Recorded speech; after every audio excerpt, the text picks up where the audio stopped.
Testing 1 2 3 hello, कैसे हैं आप लोग? सब बढ़िया होने भी ऐसे चाहिए। मैं शशांक शर्मा आपका स्वागत करता हूं आपके अपने चैनल स्कोर हाई की फिजिक्स में।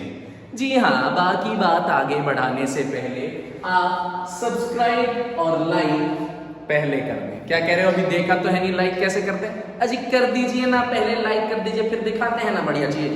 कहां जा रहे हैं? स्टार्ट करते हैं। आज आपके लिए MCQ लेके आया हूं चैप्टर 2 के, बहुत बेहतरीन। अमा मियाँ ऐसे ऐसे नगीने लाए हैं आपके लिए, ओहो मजा आ जाएगा। ऐसे ऐसे क्वेश्चंस आपके लिए बिल्कुल मजा आने वाला है। MCQ लेके आया हूं चैप्टर 2 के, कुछ कंसेप्ट्स बताने पड़ेंगे इन MCQs के लिए जो बार बार रिपीट होते हैं। देखते हैं इलेक्ट्रिक पोटेंशियल और कैपेसिटर में क्या क्या चीजें आती हैं। तो चलते हैं, सबसे पहले हम देखते हैं क्वेश्चन नंबर 1। ये रहा, देखिए कह रहा है, पहले मैं आपको एक बात बता दूं, जो चीज मुझे स्टार्ट करनी है उसका थोड़ी सी नॉलेज दे दूं। अगर ये एक कंडक्टर है तो आप जानते हैं सब लोग, कंडक्टर के सरफेस पे ही चार्ज होता है। कंडक्टर के सरफेस अंदर चार्ज इनसाइड होता है जीरो, आप जानते हैं। और इलेक्ट्रिक फील्ड का एक फॉर्मूला ये भी आप जानते हो, -dV/dr। इसे याद रखना। इसका मतलब अंदर इलेक्ट्रिक फील्ड भी जीरो होती है। तो आपको ये याद रखना है, जितना पोटेंशियल यहां था V1, उतना ही अंदर हर जगह होता है। हर जगह पोटेंशियल सेम होता है। ये कुछ बातें आपको याद होनी चाहिए। कंडक्टर का जो चार्ज होता है वो सरफेस पे होता है, अंदर चार्ज नहीं होता है ना। देखिए नहीं ना होता है, क्या समझे भाभी जी? इधर देखिए, चार्ज जीरो, अंदर इलेक्ट्रिक फील्ड भी जीरो। अगर अंदर इलेक्ट्रिक फील्ड भी जीरो है, चार्ज भी जीरो है, तो पोटेंशियल जितना सरफेस पे होता है उतना ही अंदर होता है। पोटेंशियल V1 सेम रहता है। एक चीज और याद रखिएगा, अगर इलेक्ट्रिक फील्ड इस डायरेक्शन में जा रही है, ये बात आपको ध्यान रखनी है, अगर इलेक्ट्रिक फील्ड इस डायरेक्शन में जा रही है तो इस डायरेक्शन में पोटेंशियल की वैल्यू डिक्रीज करेगी और इस डायरेक्शन में पोटेंशियल की वैल्यू इंक्रीज करेगी। छोटी सी बात, अगर इलेक्ट्रिक फील्ड इधर जा रही है तो इस तरफ पोटेंशियल डिक्रीज करेगा, इस तरफ पोटेंशियल इंक्रीज करेगा, इस फॉर्मूले की वजह से। ये फॉर्मूला कौन सा है? देवधर फॉर्मूला याद रखिएगा इलेक्ट्रिक फील्ड का। ये बातें आज मैं यूज करूंगा तब और बेहतर समझ में आएंगी, जब आज ये बातें यूज करूंगा। चलिए स्टार्ट करते हैं पहले क्वेश्चन से। पहला क्वेश्चन अपने पास क्या कह रहा है समझ लेते हैं। कह रहा है, positively charged particle is released from rest in an uniform electric field. The electric potential energy of charge. Potential energy charge की क्या है? देखो,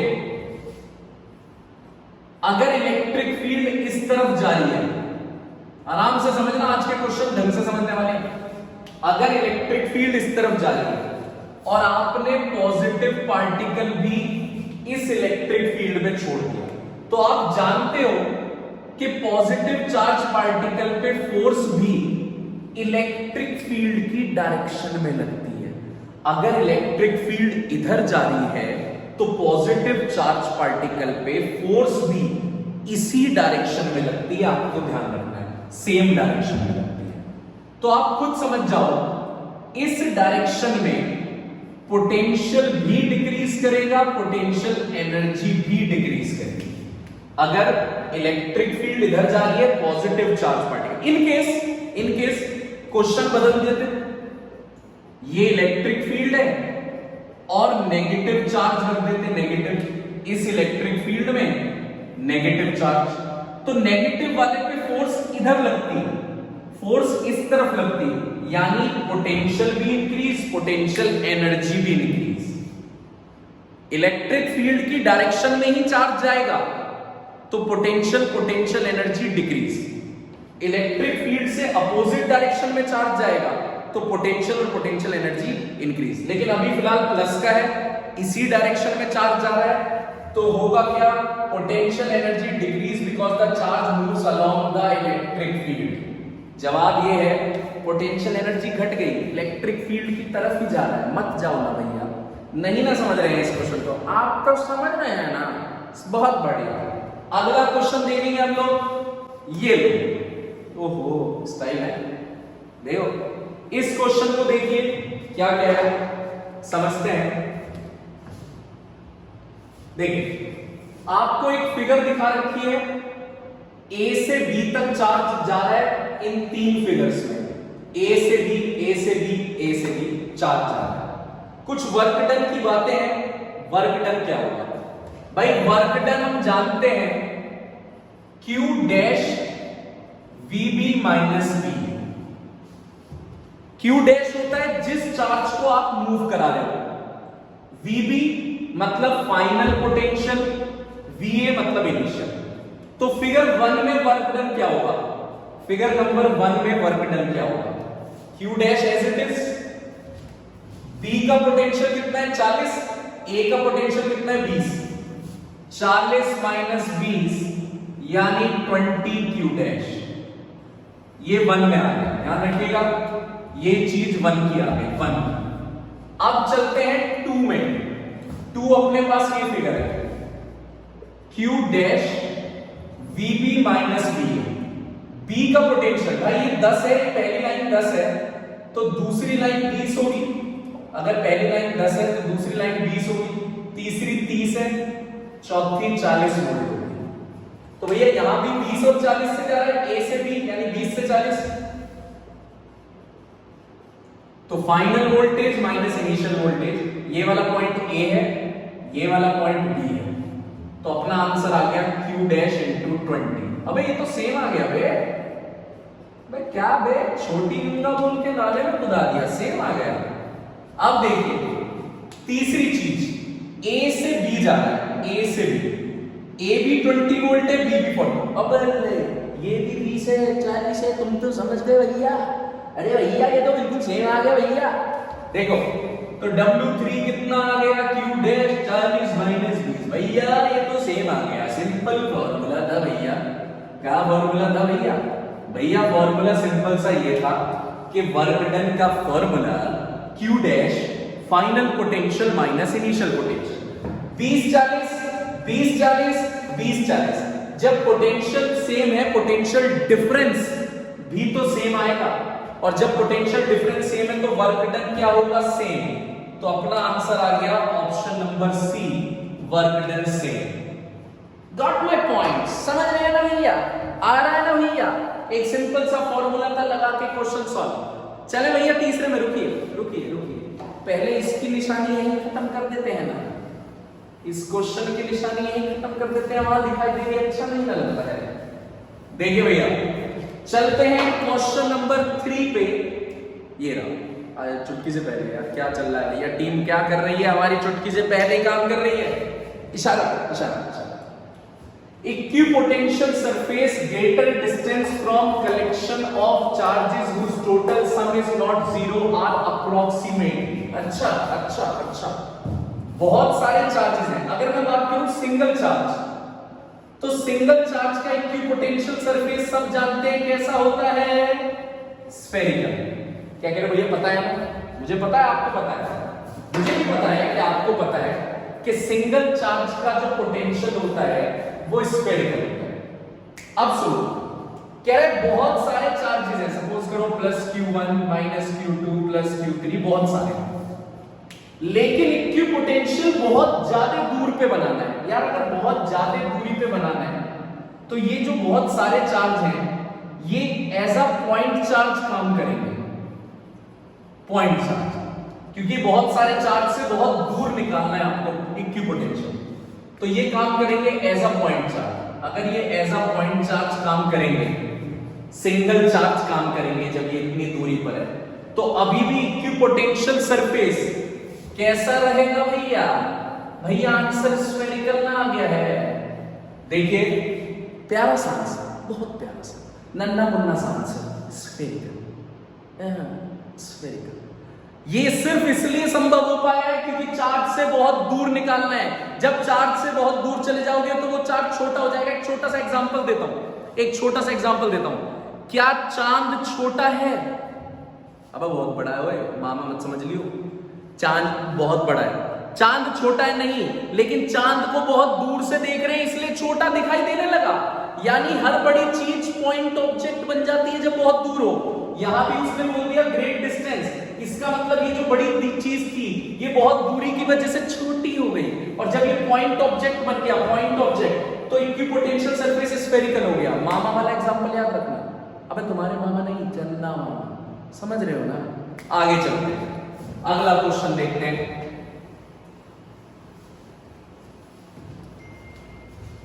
तो इसका आंसर स्फेयर। भैया हमारी जिद पूरी कर दी है भैया ने। अब के पहले घर में तो बेइज्जती हो जाती है, सारी जनता हंसती है बहुत हम पे। नहीं ना समझ रहे हो, काम ढंग से कीजिए ना, तनख्वाह नहीं देंगे इस बार आप। देखिए, दो स्मॉल स्फेयर्स हैं carrying a charge q are placed r meter apart. If one of the sphere is taken around the other in circular path of radius r, the work done will be equal. अरे भैया बहुत easy है। ये एक charge है q, इसका दोस्त है दूसरा q, इन दोनों के बीच की दूरी है r। इसके चारों तरफ ये घूमना स्टार्ट कर देता है, आपको बताना है वर्क डन कितना होगा। सपोज करो A से B तक जा रहा है, A से B तक, तो वर्क डन का फॉर्मूला क्या लगाओगे? Q dash VB minus V। Q dash कौन से वाला चार्ज होता है? दोनों में से जो मूव कर रहा होता है। Q डैश होता है मूविंग, तो Q डैश की जगह मैंने लिख दिया Q। और वोल्टेज किसकी वजह से निकलती है? रुके हुए चार्ज की वजह से। रुका हुआ तो ये है, तो इसकी वजह से B पे potential, 1/4πε0 Q upon R minus इसकी वजह से A पे पोटेंशियल 1/4πε0 Q अपॉन R। अबे भैया इसकी वजह से तो B और A पे पोटेंशियल बराबर है, यानी ये इक्विपोटेंशियल सरफेस है, इक्विपोटेंशियल सरफेस। और आप जानते हो इक्विपोटेंशियल सरफेस पे किसी भी चार्ज को मूव करने के लिए वर्क डन 0 होता है। इक्विपोटेंशियल सरफेस पे चार्ज को मूव करने के लिए वर्क डन 0 होता है। तो आंसर आ गया भैया, कहां आ गया भैया? 0 आ गया भैया। देखिए बहुत आसान क्वेश्चन था, इसके चारों तरफ ये घूम रहा था। जल्दी चलते हैं क्वेश्चन नंबर 5 पे। अरे भैया चुटकी भी नहीं सुन रहे हमारी तो। नहीं ना भैया, बदल क्यों नहीं रहे हैं? काहे बेइज्जती करा रहे हैं हमारी? बदलिए बता। देखिए हमारी टीम का ध्यान ही नहीं है हमारी तरफ। देखिए चलिए भैया, electric potential V is equal to 4x² और आपको इलेक्ट्रिक फील्ड निकालनी है। हो गया काम? वोल्टेज है 4x² और आपको निकालनी है इलेक्ट्रिक फील्ड। किस जगह पे? 1 मीटर 0 2 मीटर। इलेक्ट्रिक फील्ड का फॉर्मूला होता है माइनस देवधर। यहां पे x है तो मैंने dv अपॉन dx कर दिया, 4 2 जा 8x आंसर आ गया। इलेक्ट्रिक फील्ड चाहिए जो माइनस होती है, electric field minus dv by dx। dv by dx की वैल्यू यहां रख दो तो electric field minus 8x। x की वैल्यू कितनी है जी? 1 मीटर। और नो आंसर आ गया। तो इसका मतलब इलेक्ट्रिक फील्ड की वैल्यू 8 है और डायरेक्शन है माइनस में। 8 अलोंग नेगेटिव x एक्सिस। एक ऑप्शन 8 का पॉजिटिव x, पॉजिटिव में नहीं है, माइनस है। 8 along negative x axis. Fifth answer आ गया सिंपल। आगे चले, अभी रुक के चलेंगे समझाने। भैया रेडी हो? अच्छा भैया रेडी ही रहना, जनता हंस रही है हम पे। देखिए अब चलते हैं क्वेश्चन नंबर 6 पे। ओहो वेरी गुड, काम हो रहा है, बढ़िया। 6th क्वेश्चन, किसी यूनिट पॉजिटिव चार्ज को मूव कराओगे एक जगह से दूसरी जगह इक्विपोटेंशियल, अबे टच्चा क्वेश्चन है बे, ये काहे का नगीना है। इक्विपोटेंशियल सरफेस पे चार्ज को मूव कराओगे तो नो वर्क इज डन, कोई भी वर्क नहीं करना पड़ेगा। चले चले, क्वेश्चन है हॉलो स्फीयर है जिसका रेडियस 5 सेंटीमीटर है। हॉलो स्फीयर रेडियस 5 सेंटीमीटर है, सरफेस पे पोटेंशियल है 10 वोल्ट, सेंटर पे पोटेंशियल कितना होगा? भैया आपको बताया था पोटेंशियल सेंटर पे निकालना है, सरफेस पे 10 वोल्ट है, तो आपको बताया था जितना सरफेस पे होता है उतना ही अंदर हर जगह होता है, तो सेंटर पे भी कितना रहेगा? 10 वोल्ट। तो आंसर क्या रहेगा? ये रहा। चले आगे, चले देखिए अगला क्वेश्चन अपने को, भैया क्या ले लिया हमने इसे मिटाने के लिए।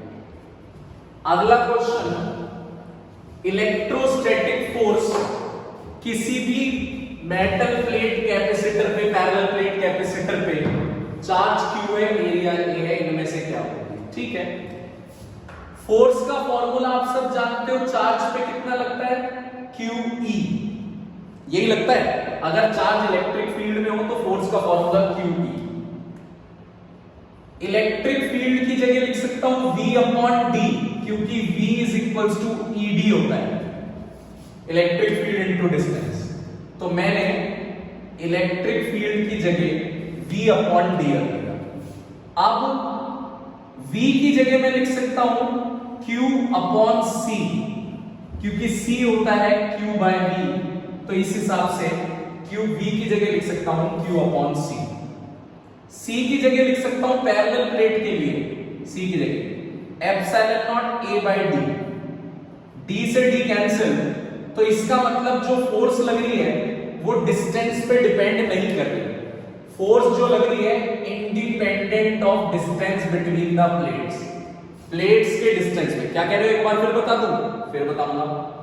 चार्ज पार्टिकल पे जो फोर्स लगती है इलेक्ट्रिक फील्ड में QE, इलेक्ट्रिक फील्ड की जगह V/d, V की जगह मैं लिख सकता हूं Q/c, C की जगह ε0 A/d, सॉल्व करके अपने पास इंडिपेंडेंट ऑफ D आ गया। अच्छा क्वेश्चन था ये, तो अच्छा था, नगीना था। देखिए चले अगले क्वेश्चन पे, रुको जरा, सब्र करो। देखिए अगले क्वेश्चन पे चलते हैं। Capacitor is charged by a battery, battery is removed, another identical capacitor is connected in parallel by electrostatic energy of resulting system। ओहो, एक कैपेसिटर है जिसे बैटरी से चार्ज करा, उसके बाद आपने उसे बैटरी से रिमूव कर दिया। जब बैटरी से रिमूव करते हो तो चार्ज उस पे Q रह गया, Q। अब इसे पैरेलल में लगा दिया दूसरे कैपेसिटर के साथ, C1 C2, ये अनचार्ज था, दूसरा कैपेसिटर जो था वो बिल्कुल अनचार्ज था। तो अगर इस पे चार्ज Q था तो दोनों की वजह से इस पे चार्ज बढ़ गया Q/2, चार्ज बढ़ गया Q/2। पैरेलल में वोल्टेज रहती है सेम, तो एनर्जी पे क्या फर्क पड़ा भाई? पहले एनर्जी जो थी वो हाफ QV थी, क्योंकि इस पे चार्ज था Q, वोल्टेज थी V, charge Q voltage V, तो एनर्जी थी हाफ QV। अब पैरेलल में कनेक्ट किया, चार्ज बढ़ गया, अब एनर्जी क्या आ गई? Half Q/2 into voltage. तो साफ पता लग रहा है एनर्जी घट गई। कितने फैक्टर घट गई? 2 फैक्टर। एनर्जी घट गई, decrease by factor of 2। Question number 9 देखिए अगला क्वेश्चन, अगर कंडक्टर पॉजिटिव चार्ज है तो उसका पोटेंशियल कैसे रहेगा? डायरेक्ट तुम्हें पता है, अगर पॉजिटिव चार्ज है तो पोटेंशियल भी पॉजिटिव रहेगा।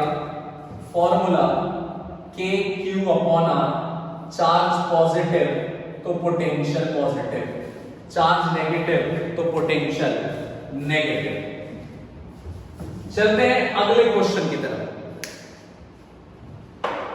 अगला क्वेश्चन, ओहो, एक डायग्राम दे रखा है, पॉइंट ए और बी है, इलेक्ट्रिक फील्ड बतानी है किसकी ज्यादा है किसकी कम। आपको पता है कि जहां इलेक्ट्रिक फील्ड क्राउडेड होती है वहां इंटेंसिटी ऑफ इलेक्ट्रिक फील्ड मतलब इलेक्ट्रिक फील्ड की वैल्यू ज्यादा होती है। तो यहां पे क्राउडेड है, यहां गैप है, इसका मतलब ए की इलेक्ट्रिक फील्ड ज्यादा है बी से, क्योंकि क्राउडेड जगह में इलेक्ट्रिक फील्ड इंटेंसिटी ज्यादा होती है। सिंपल। तो ए की इलेक्ट्रिक फील्ड ज्यादा है बी से, ये आपके पास ऑप्शन ए आ गया। चलते हैं अगले क्वेश्चन की तरफ। क्वेश्चन नंबर 12 पे चलेंगे हम और देखेंगे क्या क्वेश्चन है। देखिएगा ना, काहे परेशान हो रहे हैं, इधर देखिए, क्वेश्चन सॉल्व कीजिए। और सुनो, मुझसे पहले भी करने की कोशिश किया करो, रोक दे करो वीडियो, क्वेश्चन के आंसर दिया करो, प्रैक्टिस तभी बढ़िया होगी। आप सही कह रहे हैं। देखिए कह रहा है which of the following option are correct if the conductor has potential 4 volt, there are no charges anywhere also।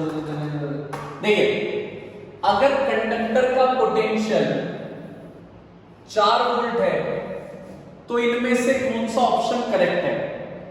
There must not be charges on the surface or inside itself। कह रहा है चार्ज के surface पे, conductor के surface पे भी कोई charge नहीं होगा। अरे नहीं, चार्ज तो होता है सरफेस पे, अंदर नहीं होगा।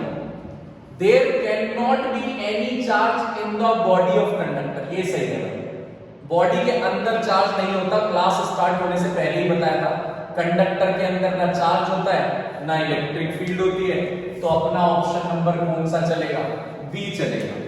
ओके, देखते जाएं क्वेश्चन को। अब चलते हैं अगले क्वेश्चन की तरफ, आपसे बात कर रहे हैं। अगला देखेंगे question number 13। Which of the following option is correct in a region of constant potential? अरे फिर से वही चीज आ गई। अगर पोटेंशियल कांस्टेंट है, V कांस्टेंट है, तो इलेक्ट्रिक फील्ड क्या होगा? भाई अगर वोल्टेज कांस्टेंट है तो चेंज इन वोल्टेज कितना आएगा? 0। जब वोल्टेज कांस्टेंट है तो चेंज नहीं आएगा। और इलेक्ट्रिक फील्ड होती है देवधर, अगर चेंज इन पोटेंशियल 0 है तो इलेक्ट्रिक फील्ड भी ना 0 आएगी। समझ रहे हैं ना, इलेक्ट्रिक फील्ड 0 आएगी। Option number B. जल्दी जल्दी एमसीक्यूज देख रही है, क्विक शॉट चल रहा है एमसीक्यूज का। देखिए, आपके पास 64 ड्रॉप्स हैं, वो सारी मिलके एक बड़ी ड्रॉप बना देती है, तो चार्ज क्या होगा? बड़ी ड्रॉप है। आपके पास छोटी छोटी ड्रॉप्स है 64, एक बड़ी बन गई, Q Q Q Q Q, ये सारी छोटी मिलके एक बड़ी बन गई। तो इस बड़ी पे चार्ज कितना होगा? भैया चार्ज होता है कंजर्व। अगर ये सारी मिलके इसमें चली गई तो इस बड़ी पे चार्ज होगा 64Q, यानी कि ऑप्शन नंबर डी। जी हाँ दोस्तों, अब जुबान केसरी थोड़ा सा कर लो काम बढ़िया वाला, 64Q आंसर आ गया। और भैया अगर मजा आ रहा है वीडियो में तो बताइए ना जरा, कमेंट भी थोड़ा बहुत कर दीजिए करिए। अगर मजे ले रहे हैं, आ रहा है मजा, आ रहा है ना, तो दबा दीजिए, दबाइए ना। देखिए, सब्सक्राइब का बटन भी दबाते रहिए, शेयर करते रहिए, आगे चलते रहिए। देखिए, radii of two metallic spheres A and B, radian of two metallic spheres A and B, R1 R2 respectively, they are connected by a thin wire in the system of the charge, the charge will get upon the surface। अच्छा, भैया दो sphere हैं जिनका radius है R1 R2। बोल रहा है R1 बड़ा है R2 से, R1 बड़ा है R2 से, यानी कि बात है ये। इन्हें कनेक्ट कर दिया दोनों को थिन वायर से, यानी कि R1 R2 इन्हें कनेक्ट कर दिया थिन वायर से। आपसे कहा जा रहा है ऑप्शन में किस पे चार्ज ज्यादा होगा? चार्ज ज्यादा। भैया अगर इन्हें कनेक्ट कर दोगे तो इन दोनों का पोटेंशियल सेम हो जाएगा, जिसे हम जानते हैं कॉमन पोटेंशियल के नाम से, यानी V1 और V2 बराबर हो जाएगा कॉमन पोटेंशियल। अब चार्ज बताना है। चार्ज का फॉर्मूला आप जानते हो, Q is equal to C। Q is equal to C। Voltage same है, इसका मतलब चार्ज डिपेंड करेगा किस पे? कैपेसिटेंस पे। और कैपेसिटेंस का फॉर्मूला होता है 4 pi epsilon not R। Capacitance का फॉर्मूला होता है 4 पाई एप्सिलॉन नॉट R, यानी जो C है वो डायरेक्टली प्रोपोर्शनल है R के।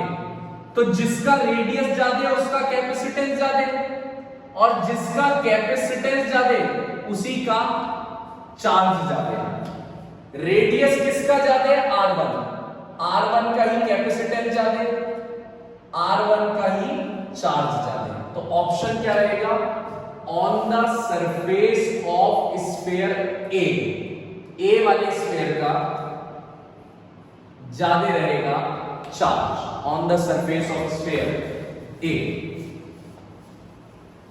हम अपनी मंजिल के आधे रास्ते पे आ गए दोस्तों। 15 क्वेश्चन हो चुके हैं बढ़िया ढंग से। अब चलते हैं जल्दी से 16th क्वेश्चन में। पैरेलल प्लेट कंडेंसर, कंडेंसर को आप कैपेसिटर ले सकते हो, पंखे में जो कंडेंसर होता है वो भी कैपेसिटर होता है। पैरेलल प्लेट कैपेसिटर जिसका टर्मिनल ऑफ बैटरी का distance between the plates is 6 mm with the glass plate dielectric constant 4.5 introduce in the okay. Parallel plate capacitor था, एरिया A था, डिस्टेंस था जिसका 6 mm। अब उस पे थोड़ी सी जाती होगी। डिस्टेंस अभी भी 6 mm है, लेकिन उसमें से कुछ जगह में आपने ग्लास की प्लेट डाली जिसका डाइलेक्ट्रिक कांस्टेंट 9 है और जिसकी थिकनेस है 4.5 mm। 4.5 mm। आपसे पूछ रहा है कैपेसिटी क्या हो जाएगी? जिसमें गिवन है उसमें रहने दो, mm में रहने दो। तो पहले कैपेसिटेंस था epsilon naught A by D, यानी एप्सिलॉन नॉट A बाय 6। अब कैपेसिटेंस कितना होगा? अब क्योंकि इस बार आपने डाइलेक्ट्रिक स्लैब लेके आए हो तो फॉर्मूला ये होता है डाइलेक्ट्रिक स्लैब का। D की जगह 6, थिकनेस की जगह 4.5, थिकनेस की जगह 4.5, K की जगह 9। 4.5 से 9 कट के अपना 2 आ गया। 6 में से 4.5 गए, 1.5 प्लस आधा यानी कि 2, 1.5 प्लस आधा यानी कि 2।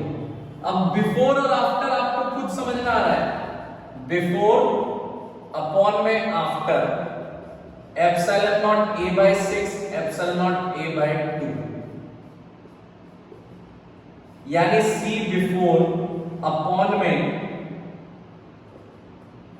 C आफ्टर अपॉन में 3 आ गया। C आफ्टर अपॉन में, इसका मतलब जो आफ्टर वाला है वो 3 टाइम्स हो गया C बिफोर के। आफ्टर वाला 3 टाइम्स हो गया C बिफोर के। Option number C। पहले अपना फॉर्मूला लग गया वैक्यूम वाला, epsilon naught A by D, 6 रख दिया। फिर मैंने फॉर्मूला लगा दिया डाइलेक्ट्रिक वाला। डाइलेक्ट्रिक वाला ये फॉर्मूला होता है, वैल्यूज रख दी, दोनों को डिवाइड करते ही अपना आंसर आ गया 3 गुना हो गया। क्वेश्चन नंबर 16 भी डाउन हो गया। क्वेश्चन 17 क्या कह रहा है दोस्तों? 17 क्वेश्चन देखते हैं क्या चाह रहा है ये। 3 चार्जेस हैं, Q minus Q plus Q, okay. Vertices of equilateral triangle पे रखे हुए, okay. If the net electrostatic energy of system is 0, Q is equal to, अच्छा, पूरे सिस्टम की पोटेंशियल एनर्जी 0 है, Q की वैल्यू कितनी होगी? पहले इनका नामकरण कर लें, A B C। Potential energy हमेशा 2 चार्जेस के बीच बनती है, 2 के बीच। तो इसका मतलब नेट पोटेंशियल एनर्जी 0 है और पोटेंशियल एनर्जी बनेगी AB plus BC plus C है। AB BC C।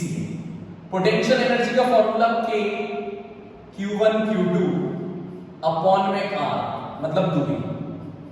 B और C की K Q1 Q2 अपॉन में R, C और A K Q1 Q2 upon में R इज इक्वल्स टू 0। भैया ये K QQ by L, K QQ by L, ये 2 हो जाएगा।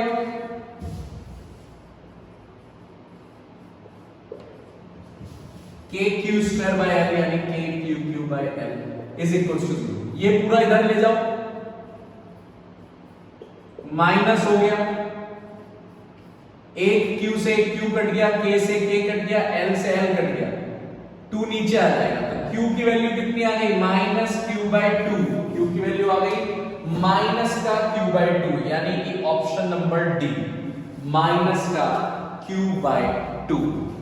देखते रहिए, अगला क्वेश्चन लेके चल रहे हैं। तो सिंपल था, पोटेंशियल एनर्जी का खेल था इसमें, पोटेंशियल एनर्जी। अब चलते हैं क्वेश्चन नंबर 18। 18 क्वेश्चन क्या कह रहा है देखते हैं। Two metal plates from a parallel plate capacitor, distance between is d, a metal sheet of thickness d by 2 and area A is introduced between the plates. What is the ratio of capacitance? अच्छा, area A है, distance d है, ये पहले का जमाना था। अब जिंदगी बदल गई, परिवर्तन आ गया। अब मेटल प्लेट डाल दी बीच में, अभी भी थिकनेस d है, एरिया A है, लेकिन मेटल प्लेट डाल दी जिसकी थिकनेस है d by 2। तो रेशो क्या होगा कैपेसिटेंस का? पहले कैपेसिटेंस होता था epsilon naught A by D C1।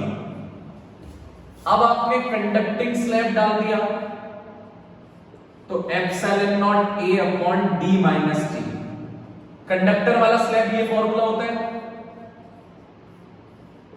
T की जगह D by 2, D में से D by 2 गया तो D by 2 बचेगा 2 पर, 2 epsilon naught A by D। Ratio पूछा है तो C1 अपॉन C2 1:2 आ गया। C1, इसमें दोनों ऑप्शन 2:1 दे रखे हैं, ये गलत है। दोनों ऑप्शन 2:1 है, इनमें से एक ऑप्शन 1:2 आएगा, तो वो अपना आंसर हो जाएगा। देख लेना, सही कर लेना इसे। चलिए चलते हैं अगले क्वेश्चन पे। अगला क्वेश्चन अपने पास क्या है देख लेते हैं। Capacitor is charged by using a battery which is then disconnected, a dielectric slab is then slipped between the plates which results. अच्छा, कैपेसिटर को आपने बैटरी से चार्ज किया, फिर बैटरी रिमूव कर दी। जब आप बैटरी हटा देते हो तो चार्ज सेम रहता है, चार्ज सेम। अब उसके बीच में आपने कोई स्लैब डाल दिया, उसके बीच में आपने कोई डाइलेक्ट्रिक स्लैब डाल दिया। अब आप एक चीज जानते हो, डाइलेक्ट्रिक स्लैब डालने से कैपेसिटेंस बढ़ जाता है। चार्ज सेम है, कैपेसिटेंस बढ़ गया। अगर कैपेसिटेंस बढ़ गया तो Q is equals to CV होता है। V नीचे आ गया, चार्ज तो सेम है, कैपेसिटेंस बढ़ गया तो जाहिर सी बात है वोल्टेज घट गई, वोल्टेज घट गई। और अगर वोल्टेज घट गई तो पोटेंशियल एनर्जी भी घट गई। पोटेंशियल घट गया तो पोटेंशियल एनर्जी भी घट गई। चार्ज सेम रहता है। जब आप किसी कैपेसिटर को बैटरी से कनेक्ट करके हटा देते हो तो ये दिमाग में रख लो हमेशा के लिए, बैटरी को बैटरी से कनेक्ट किया और बैटरी हटा दी तो चार्ज सेम है, और बैटरी अभी भी कनेक्टेड रहेगी। अगर बैटरी अभी भी कनेक्टेड है तो पोटेंशियल सेम है। ये दो बातें याद रखो, बैटरी हटा दी तो चार्ज सेम, बैटरी अभी भी कनेक्टेड है तो पोटेंशियल सेम। तो कौन सा अपना आंसर चलेगा इसमें देख लेते हैं। रिडक्शन चार्ज नहीं, इंक्रीज, चार्ज तो रिड्यूस नहीं होगा भाई। Increase in the potential difference नहीं, वोल्टेज भी नहीं increase. Decrease in the potential difference, yes, potential घट रहा है across the plate. Reduced in the energy, energy भी घट रही है, but no change in charge, और चार्ज में भी चेंज नहीं है। Option number C. अच्छा क्वेश्चन था, तीन कंसेप्ट में काम कर रहा है, बहुत बढ़िया क्वेश्चन। चलते आगे। Which of the following statement is true? अबे पहली दिख रही है भाई, इलेक्ट्रोस्टैटिक फोर्स कंजर्वेटिव फोर्स होती है, 11th क्लास में ही पढ़ लिया था ये, 11th क्लास में ही पढ़ लिया था, कंजर्वेटिव होती है। Which is equivalent to 1 volt is equivalent to, अच्छा 1 वोल्ट, वोल्ट की यूनिट आप जानते हो जूल पर कूलाम भी होती है, option number C. Work done in bringing a unit positive charge from infinity to a point distance x from a positive charge q is w. The potential, अच्छा अच्छा अच्छा कह रहा है एक चार्ज q है, उससे x दूरी तक आप एक चार्ज को लेके आए हो, यूनिट पॉजिटिव चार्ज को, यूनिट पॉजिटिव चार्ज को इंफिनिटी से यहां तक लाए, इंफिनिटी से यहां तक लेके आए, तो आपने वर्क किया है w, तो पोटेंशियल कितना होगा भैया, एक कूलाम के चार्ज को, एक कूलाम के चार्ज को इंफिनिटी से उठा करके इलेक्ट्रिक फील्ड तक लाने को ही तो पोटेंशियल कहते हैं। यानी जितना आपने वर्क किया होता है वही तो पोटेंशियल होता है, डेफिनेशन यही तो कहती है कि इंफिनिटी से इलेक्ट्रिक फील्ड तक लाना, जो वर्क होगा वही पोटेंशियल होता है। अगर चार्ज एक कूलाम का है तो पोटेंशियल कितना होगा, W, पोटेंशियल होगा W। चलते हैं अगले क्वेश्चन पे। Consider a uniform electric field in Z direction, the potential is constant. अच्छा अच्छा भाई, अगर इलेक्ट्रिक फील्ड जेड डायरेक्शन में जा रही है तो पोटेंशियल कहां कांस्टेंट होगा, हमेशा याद रखना, इलेक्ट्रिक फील्ड के परपेंडिकुलरली पोटेंशियल कांस्टेंट रहता है, इलेक्ट्रिक फील्ड के परपेंडिकुलरली पोटेंशियल कांस्टेंट रहता है। तो अगर इलेक्ट्रिक फील्ड जेड में है तो एक्स में भी पोटेंशियल कांस्टेंट रहेगा, क्योंकि एक्स वाई जेड तीनों परपेंडिकुलर होते हैं, जेड के परपेंडिकुलर एक्स भी है, जेड के परपेंडिकुलर वाई भी है, तो पोटेंशियल कांस्टेंट रहेगा जेड में भी, वो एक्स में भी, वाई में भी और एक्स वाई प्लेन में भी, क्योंकि एक्स वाई भी तो परपेंडिकुलर है। तो ऑल ऑफ दीज हमेशा याद रखना, इलेक्ट्रिक फील्ड के पोटेंशियल परपेंडिकुलर जगह पे हर जगह कांस्टेंट रहता है, मतलब इलेक्ट्रिक फील्ड के जो भी परपेंडिकुलर होगा वहां पोटेंशियल कांस्टेंट रहेगा। अच्छी चीज है, याद रखना।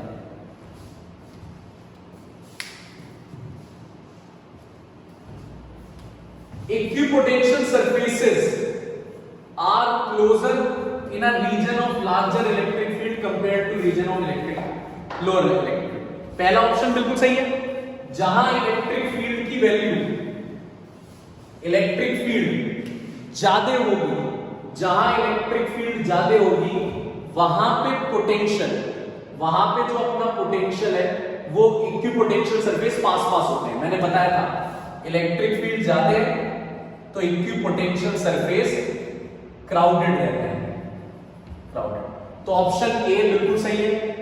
B will be more crowded near sharp edges of conductor. Yes, किसी भी कंडक्टर के जो शार्प एजेस होते हैं वहां पे भी इक्विपोटेंशियल सरफेस ज्यादा क्राउडेड होते हैं, बिल्कुल सही बात है।